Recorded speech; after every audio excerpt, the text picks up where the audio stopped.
Now the input impedance. So as usual, we have found out the expression for voltage gain and current gain, right? So now input impedance, as usual, you start from the last stage and proceed backwards. So that is the standard method accepted by everybody for finding out all the parameters.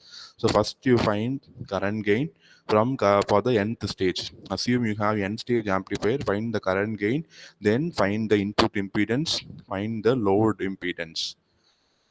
Once you find point number 1 and 2 for the last stage, you have to shift from second stage to first stage. For that, you will be finding the load impedance of the previous stage. So knowing this value of RL, I can find again the current gain and input impedance from the above two equations to find the first stage. Okay, so first you do everything for second stage, and then you slowly traverse into the first stage. For first stage, you have to use all the values what you have found for the second stage.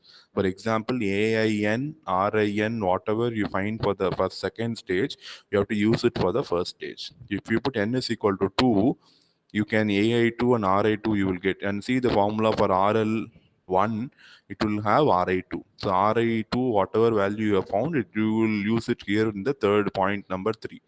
And using point number 3, you will be finding out point number 1 and 2 again, which will give the answer for the current gain for the first stage and the input impedance of the first stage.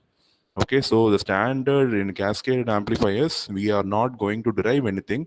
Standard available formulas, we are going to apply them stage by stage. And the order and what order I'm going to follow is we are going to start from the last stage and we are going to travel towards the first stage. Okay, so that's, we are having the two stage from for we'll find all the parameters for 2, and then we'll slowly shift and find all the parameters for stage number 1.